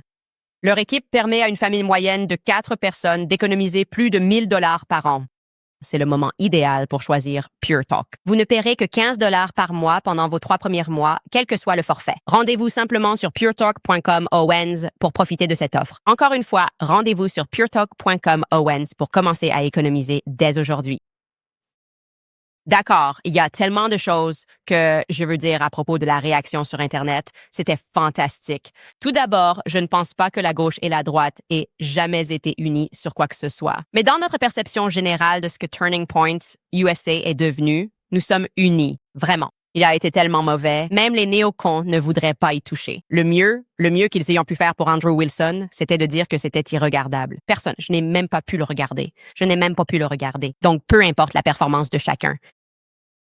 Et tous ceux qui le soutenaient ont simplement pris leur distance immédiatement. Et ils font de leur mieux, mais ils ne peuvent pas prétendre que les mêmes ont été exceptionnels. De la part de la gauche comme de la droite, ils ont été exceptionnels pour se moquer de lui. C'est incroyable de voir que cet homme n'est pas un conservateur. Au fait, j'en ai tellement assez de ces gens, ces aspirants, ces célébrités de seconde zone qui se présentent et se disent conservateurs, mais qui vivent manifestement leur vie d'une manière qui est tout sauf conservatrice. Ce sont des imposteurs complets. Je vais passer en revue certains de mes mèmes préférés. Andrew, tout d'abord, est sorti et a déclaré qu'il avait gagné en demandant non pas à ChatGPT, mais à Claude. Et Claude lui a dit que, puisque tous les sondages disaient qu'il n'avait pas gagné auprès des humains, il est alors allé voir Claude et a entamé une conversation, je suppose. Et Claude lui a dit qu'il était vraiment le gagnant. Il était vraiment le gagnant. Toi, tous les humains ne t'aiment pas, mais la communauté des robots t'adore. Et il a tweeté ceci. Toutes les sources d'IA diront que j'ai gagné. Cela n'a jamais été remis en question. des programmes d'IA spécifiques conçus à cet effet. Il finit en fait par se faire fact-checker à ce sujet. Et les gens ont expliqué que l'IA ne fait que récupérer des informations auprès de sources établies, et nous savons tous que l'establishment est derrière Dirty Point USA. Mais c'est juste. C'est tout simplement la chose la plus pathétique que j'ai jamais vue. Il a littéralement fait planter le marché, soit dit en passant, pendant le débat. Je ne savais pas que Polymarket proposait des cotes sur le fait que Tyler Robinson serait condamné ou non. Et pendant le débat, les cotes se sont effondrées. Ça représente le jour de notre débat. Vous voyez cette ligne qui descend? C'est dire à quel point il a été mauvais. Tyler Robinson, condamné pour homicide, est tombé dans les 30%. Je crois que c'est descendu à 34 pendant notre débat, ce qui était franchement hilarant. Mais je vais vous montrer certains de mes mèmes préférés que vous avez peut-être vus sur une miniature si vous ne suivez pas ce compte. Je crois que le nom d'utilisateur est Wear Forbidden Clothing. Je veux m'assurer de ne pas me tromper. Ils sont tellement drôles. Ça fait des années, en fait, que je les suis. Ils sont tellement drôles. Mais cette vidéo qu'ils ont créée, cette vidéo IA, qui est devenue virale ce week-end et qui est représentée, ça, comme je l'ai dit, sur ma miniature, m'a tellement fait rire, avec Erika qui convoque Andrew après cette performance abyssale. Regardez et écoutez ceci. Expliquer. Shabbat Shalom, Andrew. Quoi? Nous avons beaucoup investi en vous. En manque de nicotine, mal assis, j'ai à peine dormi. Mon pied était silence. Elle vous a demandé de citer l'un des 7 chefs d'accusation. Vous avez dit « preuve positive » 47 fois. Ça y est. C'était un cadre. 47 fois, Andrew. Apporte-moi le bocal. Non. Non, vraiment, s'il te plaît, ne mets pas les cornichons. Le bocal est grand fermé. Et juste pour corriger cela, la poignée est là où c'est interdit sur X. Et la raison pour laquelle c'est le bocal est grand fermé, c'est parce que cela remonte à un moment où il était irrespectueux envers une femme qui n'arrivait pas à ouvrir un bocal. Je crois que c'était en fait des olives ou des cornichons dans le podcast Whatever. Et il fumait une cigarette. Et puis ils ont dit « OK, alors ouvre-le toi-même ». Et il n'a pas réussi à l'ouvrir. Alors maintenant, on l'appelle un peu le garçon cornichon. Et encore une fois, c'est sa fausse bravade constante qui le met dans ces situations. J'ai absolument adoré ça. J'ai aussi adoré les étapes du deuil. Tout le monde fait son deuil différemment. Donc, il fait son deuil en parlant d'abord à Claude, les 5 étapes du deuil de débat. Ça vient de Alpha Approved. Ils écrivent « déni ». J'ai totalement gagné ce débat. Numéro 2, la colère. C'était truqué, biaisé, injuste. C'était ce qui va vraiment arriver. Sa femme.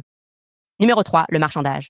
D'accord, peut-être que j'ai perdu, mais Candace est pire. Numéro 4, la dépression. Pourquoi est-ce que je... Et numéro 5, l'acceptation qui viendra, qui dira... Il finira par dire « Très bien, peut-être que j'aurais dû me préparer. Peut-être que j'aurais dû connaître l'un des chefs d'accusation. Nous sommes à la phase 1 et nous sommes aussi à la phase 2 dont je peux vous donner un exemple. Sa femme qui essaie de suggérer que nous avons peut-être truqué les oreillettes, c'est fou. D'accord, j'en ai une dans l'oreille en ce moment même. Cela nous permet d'entendre ce que disent les producteurs. Comme je l'ai dit, son gars Rob, très pro et gentil, aucune critique envers lui, était assis à côté d'eux. C'est pour ça qu'il était là à demander « Vous pouvez sortir un extrait ou je ne sais quoi ?» Son équipe était juste à côté de la mienne.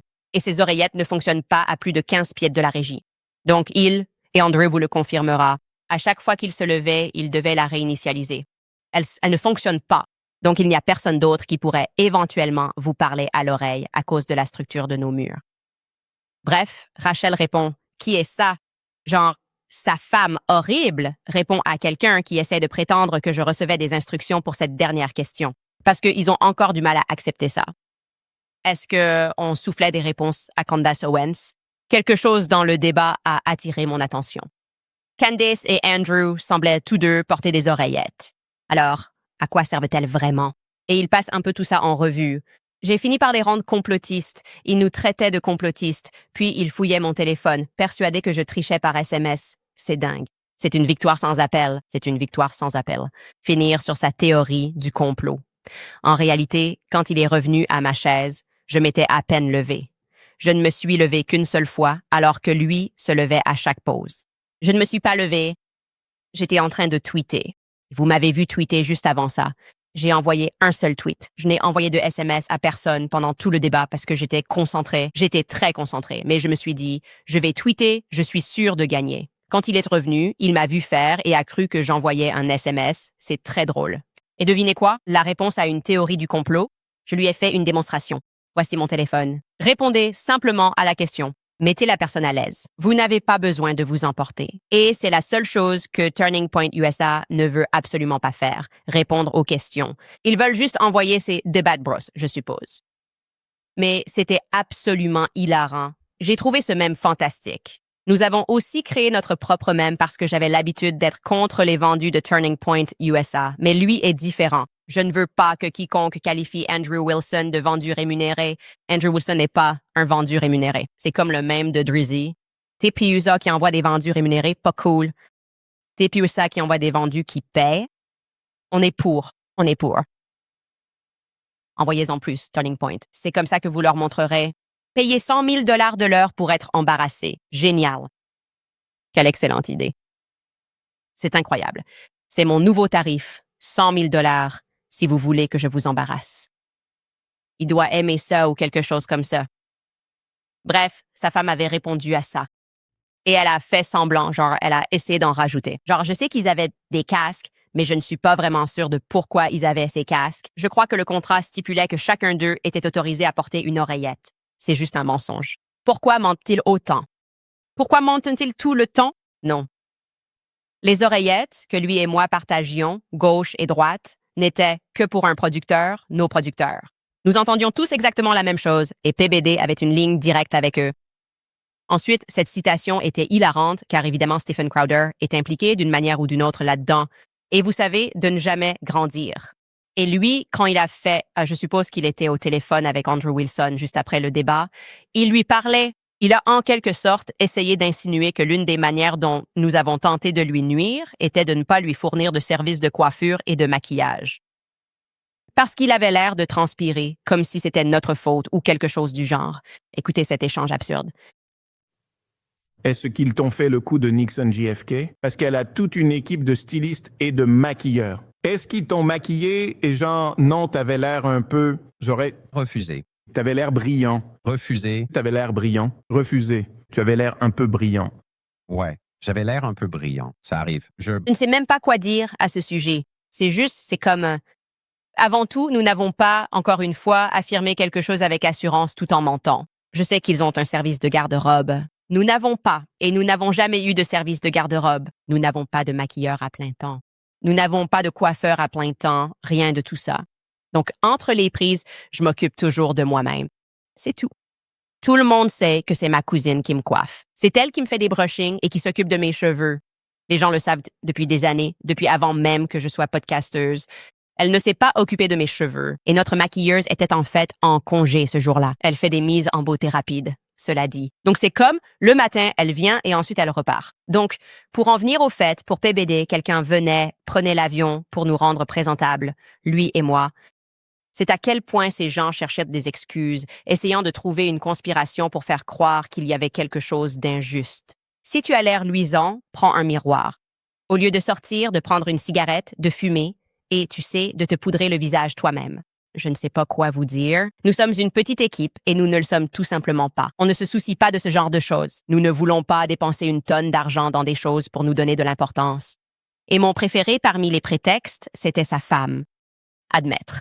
Exactement ce que les théoriciens du complot américain disent depuis le tout début, c'est qu'en fait, les escrocs, ce sont ces gens-là. Ils ne connaissent absolument rien à l'affaire. Ils veulent juste passer à la télé et dire « Oh, cette personne a peur de moi. Cette personne ne veut pas débattre. » Ils ne savent rien du tout. Alors, elle écrit ce long tweet et c'est juste là, en jaune. Elle dit que, bien sûr, Candace connaîtrait mieux les détails. Elle admet « Je connaissais mieux les détails. » Elle couvre ça jour après jour depuis 11 mois et ne fait pratiquement rien d'autre. Andrew avait environ 6 jours pour se préparer. Il n'avait aucune chance de la battre sur la connaissance des détails. Mon Dieu, Rachel. Wow, c'est une épouse qui, genre, admet que je l'ai battue sur ce point, ce qui contredit son « j'ai gagné le débat ». Mais en plus, elle admet qu'il ne s'en soucie pas. Il est entré au siège de Turning Point USA en juin et en être sorti en exhibant de l'argent pour soudainement se mettre à me tweeter dessus et à m'attaquer. Parce que c'est ce qu'ils orchestrent au siège de Turning Point USA. Ce n'est plus une organisation sérieuse qui se soucie de savoir si les gens mènent leur vie de manière admirable ou non. Ce n'est plus le cas. Je veux dire, ça me semble fou que si vous regardez simplement les clips et apprenez à connaître Andrew et Rachel Wilson, c'est sur eux qu'ils ont misé. C'est à eux qu'ils fournissent des informations. Que quiconque puisse leur faire un don volontairement, que quiconque veuille que son enfant s'inscrive à cette organisation conservatrice qui ne représente pas les principes conservateurs. Mon opinion soit dit en passant, quelle est ma preuve positive pour cela? Andrew Wilson. Est-ce une preuve positive? Je ne sais pas. Qu'est-ce que tout cela signifie? Puis-je dire que Turning Point USA est un désastre total? C'est le cas. Je veux aborder ce point rapidement car nous avons largement dépassé le temps imparti. Je ne sais pas si nous aurons le temps pour le club de lecture parce que je n'avais pas réalisé que j'avais autant de choses à dire, mais les gens étaient au hasard dès que j'ai dit que je l'accepterais. Donc d'abord, elle a peur, il y a de l'argent en jeu. C'est mon erreur. J'ai peur, alors je refuse l'argent. Je prends les 200 000 proposés et je suis le méchant pour avoir accepté. Ces gens sont fous, ils sont juste fous. Il n'y a aucun moyen de les satisfaire. Ils ne peuvent pas vous laisser tranquille et vous laisser simplement enquêter sur l'affaire parce que l'argent est sur la table. Et ensuite, ils vous réprimandent parce que vous avez pris l'argent. Et ils étaient tous instantanément du genre. Candace doit créer un fonds en fiducie pour Erika Kirk. Comme les gens en dehors de Michael Knowles, les gens que je méprise absolument, tous disant cela à l'unisson, que je dois faire don de cet argent et créer un fonds en fiducie pour les enfants de Charlie. Et puis des gens qui me disent au hasard ce que je devrais faire avec l'argent. Comme, par exemple, cette personne, la multimillionnaire Candace Owens, devrait faire don de l'argent de sa victoire à la défense de Tyler Robinson si elle pense vraiment qu'il est innocent. Andrew Wilson a mis son argent au service de ses paroles. Pourquoi Candace ne le fait-elle pas? Genre, je n'ai pas proposé à Tyler Robinson d'aller publiquement partout pour dire « Je vais prouver aux gens que je pense qu'il est innocent. Je vais donner 300. » Je n'ai jamais fait ça. Je ne fais pas ça. Ce genre de choses. Ce n'est pas ce que je fais. Je ne suis pas vantard. Et aucune personne qui s'y connaît un tant soit peu en finance ne serait assez stupide pour dépenser 300 000 $ pour avoir une conversation avec quelqu'un qui débat gratuitement. Je fais toujours mes débats annuels avec Piers Morgan. Ils sont gratuits. J'ai débattu sur tous les campus universitaires. Je faisais ça gratuitement. J'ai eu des débats avec le rabbin Shmuley, que je ne peux pas supporter, chez Piers Morgan gratuitement.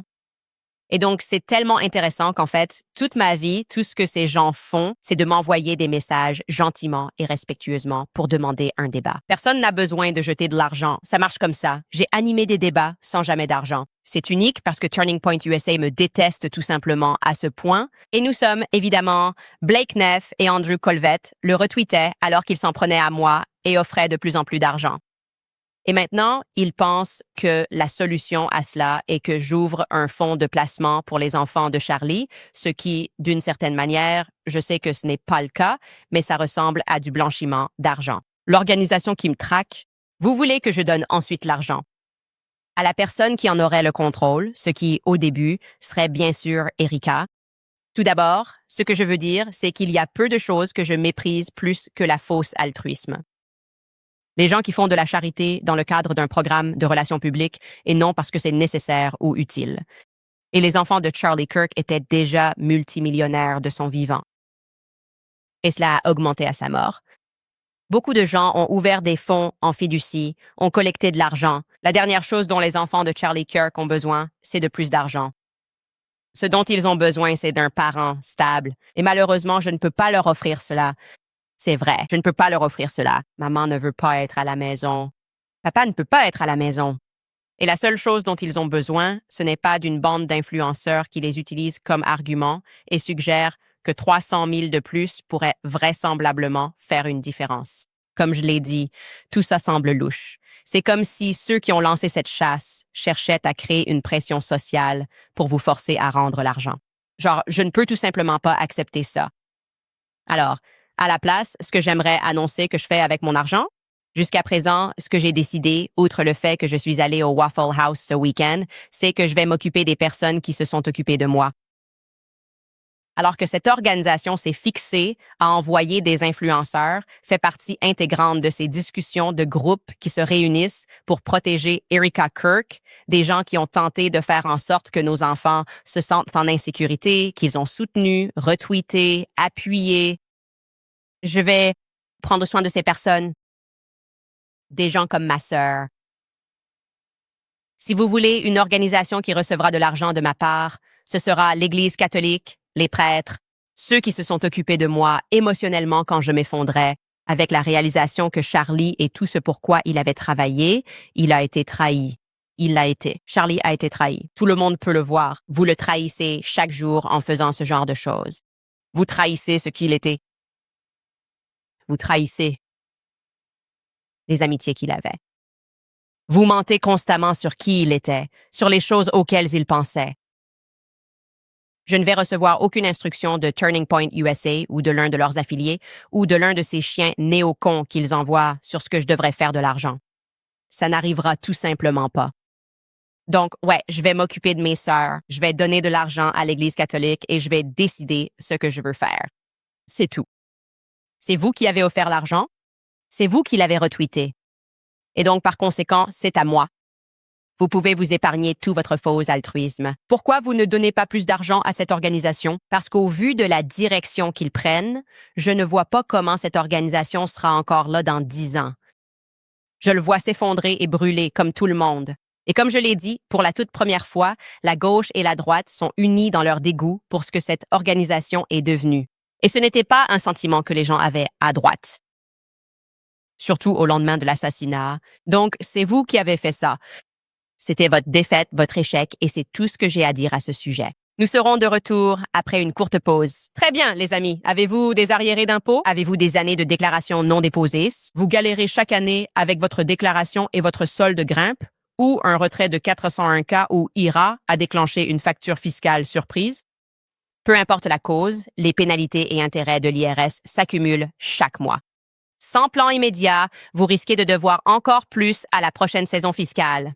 Avant que l'IRS ne saisisse vos salaires ou vos comptes, appelez Tax Network USA. Depuis plus de 15 ans, ils aident les contribuables à résoudre leurs litiges et arriérés d'impôts. Que vous deviez 10 000 ou 10 millions, ils ont déjà réglé plus d'1 milliard de dettes fiscales. Profitez d'un appel gratuit avec l'IRS pour faire le point sur votre situation et vos options. Appelez le 866-686-51 ou visitez tenusa.com Candace. C'est tinusa.com/Candace. Je vous rappelle American Financing, face à la hausse des coûts et aux taux de crédit élevés, si votre budget est serré, il existe un moyen plus intelligent de reprendre le contrôle. Propriétaire, la valeur nette de votre logement est un atout majeur. American Financing vous aide à consolider vos dettes de cartes de crédit à taux élevés pour souffler un peu. Le timing est plus crucial que jamais.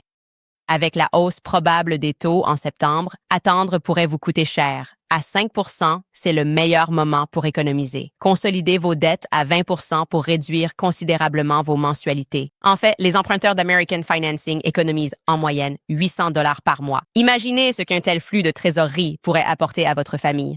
Il n'y a aucun frais initiaux et vous pouvez même reporter jusqu'à 2 mensualités de prêts immobiliers. Alors, bloquez votre taux plus bas avant septembre, appelez le 875-12-10. Encore une fois, c'est le 875-95-12-10 ou visitez americanfinancing.net/Owens. C'est americanfinancing.net/Owens. D'accord, je veux aussi vous faire savoir que nous avons reçu tellement de messages. S'il vous plaît, vendez le T-shirt. Je peux vous l'expliquer, mais je ne peux pas le comprendre à votre place. Épuisé d'essayer de lui expliquer ça. Nous l'avons disponible sur notre site web. Donc, si vous allez sur kidsowners.com, vous pouvez obtenir ce T-shirt. Nous les avons en stock. Nous en avons aussi fait un sweatshirt. Je peux vous l'expliquer, mais je ne peux pas le comprendre à votre place. Des T-shirts, différentes tailles disponibles. Et bien sûr, un mug que j'ai hâte de recevoir, si je peux vous l'expliquer. Et nous avons aussi mis ça en ligne. C'est mon deuxième T-shirt préféré. Si vous savez, vous savez. Il est en bordeaux. C'est mon T-shirt. Portez votre deuxième préféré. Si vous n'avez rien appris d'autre de ce podcast, c'est que pour faire des bêtises, vous portez votre deuxième T-shirt préféré, pas votre premier. Nous avons donc de nouveaux produits dérivés disponibles sur le site web. Et c'est, bien sûr, le moyen le plus simple de nous soutenir et de soutenir le travail que nous faisons. Et l'enquête, sur laquelle nous pouvons maintenant nous reconcentrer, qui ne les regardait vraiment pas du tout. Pourquoi Turning Point USA ne veut pas que les gens enquêtent et explorer d'autres pistes concernant l'assassinat de Charlie Kirk, cela dépasse l'entendement. Cela dépasse vraiment l'entendement. Les meilleurs commentaires du grand débat. Allez Max, écrit Everyday. Laissez-moi commencer par lire ce message de mon sponsor, Turning Point USA. Oui, c'est ce que l'on ressentait. C'était absurde. Cela n'avait rien à voir avec le débat, prétend-il. Connaissez votre inscription. Deuxième message, confiant à 75-85%. C'est Tyler qui l'a fait. C'est littéralement un doute raisonnable. Je suis tellement content. Je n'ai même pas regardé les commentaires. Mes producteurs ont sorti ça. Que vous l'ayez remarqué aussi. C'est fou qu'ils concèdent tout le débat dès le début. Donc, oui, vous avez le droit de poursuivre d'autres pistes. Non, vous n'avez pas besoin de contacter Visa et Mastercard et de parler aux commerçants pour le faire. Je veux que vous sachiez ça. Les gars, je vais peut-être devoir... Je n'avais pas réalisé que nous avions autant dépassé le temps imparti pour le club de lecture. Nous devrons peut-être faire ça demain. Nous terminons le livre et merci au club de lecture de m'avoir permis de décaler vendredi pour faire place au grand débat. Commentaire sur l'épisode d'aujourd'hui. True Detective écrit « Les règles du débat d'Andrew Wilson, éviter de connaître les faits de l'affaire, prétendre être intelligent et qualifié, et ne pas se soucier du fait que votre pied gauche hoche la tête en signe d'accord avec Candace tout au long de la conversation. » Et une question. Quand la femme d'Andrew lui prépare un sandwich, est-il censé ouvrir le bocal de cornichons? Je veux dire, cette relation est juste bizarre et vraiment toxique. Comme je l'ai dit, vous devriez aller chercher des extraits de ça. Sa bouche dégoûtante et les choses qu'elle dit dans le podcast Whatever et sa façon de parler, et il se présente comme des chrétiens orthodoxes. Et il a dit dans un stream que sa femme était allée parler aux dirigeants de Turning Point USA. C'est pourquoi je dis que Turning Point USA, c'est fini. Genre, on ne peut pas. Cette opération psychologique chrétienne doit cesser. Arrêtons de faire semblant. Erika ne peut pas aligner une phrase sans répéter « le Seigneur, le Seigneur, le Seigneur ». Elle est en train de serrer Andrew Wilson dans ses bras. Voilà les personnes qui sont amenées dans notre organisation et à qui on donne de l'argent pour former les gens au débat. Je suis désolée que les gens s'en rendent compte. Je suis désolée. Ce n'est pas positif, ce n'est pas une preuve positive, mais ça ressemble à une preuve que toute la marque est frauduleuse maintenant. On dirait bien la preuve que Turning Point USA essaie désormais essentiellement de vendre aux gens un faux christianisme, tout en se comportant de la manière la plus détestable qui soit, en coulisses. Et maintenant, c'est au grand jour. Comme je l'ai dit, j'ai hâte qu'ils sortent ce message. Ils se sont mis dans le pétrin avec ce message. Il dit qu'il le sort cette semaine. Fais ton truc, Andrew. Fais ton truc. Waywalkno écrit « Pour reprendre les mots de ma grand-mère, il ne sait pas mieux faire. Bien joué de rester au-dessus de la mêlée. » Oui, je n'allais tout simplement pas me rabaisser à son niveau. Il a paru mesquin. Ces hommes sont trop vieux pour ça. Tu vois ce que je veux dire? Il a presque 50 ans. Stephen Gower a 40 ans. Grandissez. Soyez professionnels. Qu'est-ce que vous faites tous avec ces comptes que vous consacrez à tweeter sur Candace Owens 90 fois par jour? Trouvez quelque chose qui vous donne un but et poursuivez-le. Je ne vous connais pas. Je ne connais pas ces gens. C'est fou. Je n'ai littéralement jamais rencontré Steven Crowder. Donc, toute cette obsession à mon égard vient simplement du fait que j'ai couvert le moment où il s'en prenait à sa femme et que j'ai dit que c'était dégoûtant parce que ça l'était. Ça l'était, tout simplement. Chris Angelo écrit une chose qui est vraiment bouleversante, c'est à quel point Charlie est fier de toi. Alors qu'il sourit depuis le ciel, le Saint-Esprit t'a vraiment donné la patience et le discernement nécessaires pour le débat. Continue Max, pour la vérité et pour Charlie, le Christ est roi. Merci d'avoir dit ça. Et comme je l'ai dit, c'était le côté doux amer, c'est que ça m'a rappelé, je sens vraiment que je maîtrise Charlie. Non, tu devrais quand même tout revoir, parce qu'il suffit d'une seule question. Et pour que quelqu'un te déstabilise, tu dois rester à jour. Et j'ai fait tout ça. Et je suis content que ça ait fonctionné. Jenna a écrit « Tu as été incroyable. J'ai offert ma messe et mon chapelet pour toi vendredi. Je suis tellement fière de toi. Un tel modèle pour mes 4 filles. Le Christ est roi. » Oui, c'est l'une des premières choses que j'ai faites. Je suis allée à une messe du samedi et juste remercier le Seigneur, vous savez, juste pour la capacité de communiquer d'une certaine façon et d'avoir l'opportunité de révéler ce que nous savons tous qui est en train de se passer. Et c'est, soit dit en passant, le véritable but de ce qu'Andrew faisait, c'était de nous distraire. Avec du néant, ils n'ont rallié personne de nouveau à leur cause. Ce sont juste les mêmes médias de l'establishment qui essaient de vous convaincre de ne pas croire vos propres yeux et vos oreilles. Et c'est ce que nous avons en ce moment. C'est ce qu'on vit. Riley England écrit « Candice, quelle leçon! Vous défendez vos convictions avec grâce et fait. On sait que c'était pour Charlie. Votre retenue m'impressionne. Vous avez dominé Pickles. MDR. Sainte Jeanne d'Arc, priez pour nous, en effet. Et c'est ma sainte patronne. Et j'espère que les gens ont bien retenu cela. Restez simplement calme. Et oui, j'aurais pu le forcer à dire « je veux juste parler de l'affaire ». Mais comme je l'ai dit, je sais en réalité que mon public est plus intelligent que ça. Je crois en mon public. Je connais les gens. Ils peuvent voir clair là-dedans. Ils ont vu clair en lui, tout comme j'ai vu clair en lui en direct. C'était exaspérant de l'entendre continuer à nous raconter des choses arrivées il y a 5 secondes qui ne sont pas arrivées il y a 5 secondes, mais de le dire avec une telle suffisance et une telle arrogance. Vous l'avez dit. Vous avez dit ceci. Non, je n'ai littéralement pas dit ça. Genre, vous n'avez pas de pouvoir magique ici, monsieur. Zamet écrit « Je pense qu'Andrew Wilson espérait ouvrir le bocal de cornichons avec le tournevis qu'ils ont placé sur le toit. » En effet. Cohen s'écrit « Merci. » Candace, je vous suis depuis Fox News. Vous n'êtes plus sur Fox. Dieu merci pour vous. Et Charlie, avec amour. Merci. Et J-Beam écrit « Ça me fait vraiment flipper qu'Andrew ait dit qu'on pourrait juste ne pas faire ce qu'on fait, chercher la vérité et poser des questions et être tranquille. Il a dit que vous pourriez arrêter ce que vous faites pour être tranquille. On dirait qu'il a réalisé en direct que vous touchez au vrai. C'est totalement effrayant qu'il dise ça, un peu inquiétant. J'ai trouvé étrange que il a sauté sur le récit concernant Israël et la France, ce qui renforce les soupçons sur Israël. Pourquoi tant de gens s'efforcent-ils de nier son implication? Pourquoi est-ce votre priorité? Lors du débat, vous affirmiez pourtant que les preuves accablent Tyler Robinson. Si les preuves accablent Tyler Robinson, vous devriez, en défendant votre argument, traiter le cas d'Israël. Mais il refuse de le faire. Il refuse le débat et demande pourquoi Israël l'aurait fait. Où sont vos preuves positives? Mes preuves, c'est vous, assis ici, à privilégier la défense d'Israël au détriment de votre propre argument. C'est nous. Les gens pensent que c'est suspect parce que ça l'est. Vous continuez à essayer de forcer ce « Israël ne l'a pas fait » récit. Et plus vous le faites, plus on se dit ça n'a tout simplement aucun sens. Essayez de constamment insister là-dessus. La meilleure façon de prouver l'innocence d'Israël est de prouver la culpabilité de Tyler Robinson. Vous avez échoué. Il faut examiner le récit sur Israël. Nous avons le droit de poser des questions et nous continuerons à le faire. C'est vrai. Je crois que j'ai lu ça. Jenna. Ah, je crois que oui. J'ai lu celui-là aussi. Et je crois que je les ai tous lus. Je crois que ça va, en fait.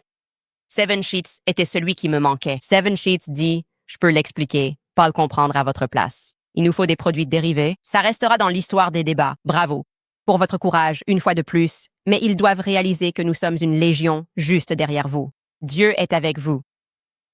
Merci infiniment d'être à mes côtés. Je pense que notre audience a en fait grandi, la plateforme s'est développée et c'est parce que dire la vérité et aussi faire preuve d'humilité est vraiment important. Et si vous apprenez quelque chose de ce débat, c'est que si vous ne savez pas quoi dire, c'est que vous ne le savez pas. Vous n'êtes pas obligé d'être un expert en tout. Je n'ai même pas approfondi. Ça semblait fou quand il a dit que les balles se divisaient dans l'air et provoquaient un courant d'air. Ça ressemblait à un autre de ces mensonges assurés, mais je n'allais pas prétendre être un expert en balistique sur le fractionnement des balles. En plein vol, ça crée de l'air sous votre chemise. Et j'ai simplement fait confiance à Internet. Ils vont se pencher sur la question. Les chasseurs, les gens de bon sens, allaient s'en charger. Cet homme ment à nouveau effrontément sur cette affirmation. Et effectivement, nous avons déjà vu des vidéos de gens qui disent simplement « il est cliniquement fou ».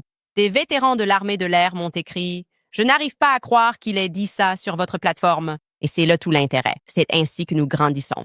C'est ainsi que nous sommes légion, parce que les gens se disent « C'est un mensonge tellement absurde que j'ai maintenant besoin de m'intéresser à ce que Candace a dit. » Et tant de gens retournent ensuite regarder le contenu et reconnaissent les failles. Et nous faisons cela parce que nous savons que tout est faux dans le récit de Charlie Kirk. Littéralement, tout est faux dans ce récit. Et comme je vous le dis tout le temps, ils ne s'en sortiront pas comme ça. Preuve positive ou non, je sens que nous nous rapprochons de la vérité et qu'ils paniquent. Mais voici ce que je dirais. Il doit y avoir une conséquence pour Turning Point USA. Il doit y en avoir une. Il le faut. La vengeance ne m'appartient pas. mais la vérité appartient à tout le monde. Et vous savez, il n'y a rien que je fasse mieux que de les condamner à plus de vérité.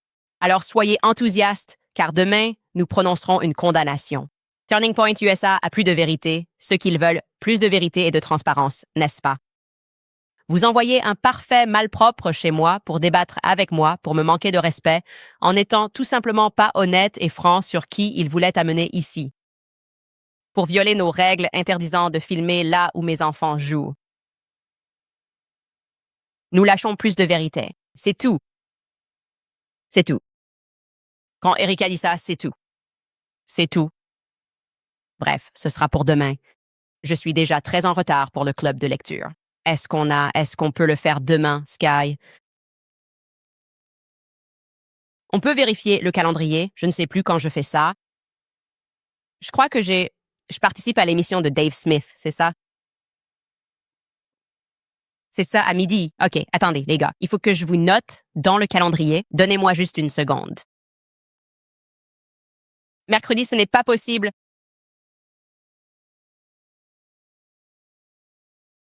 Ouais, mais faisons ça jeudi. Ouais, parce que je pense que je veux faire mes bagages pour partir avec mon mari pour notre anniversaire, le 7e. Je discute juste comme ça, tranquillement, n'est-ce pas? Je fais ça. Ouais, je pense qu'on devrait faire ça jeudi. OK, parfait. Très bien, les amis. Les membres du club de lecture, je vous verrai jeudi. Soyez enthousiastes, les amis, pour demain. J'adore quand la punition, c'est encore plus de vérité. Votre punition, c'est encore plus de vérité, Turning Point USA. On se voit à ce moment-là.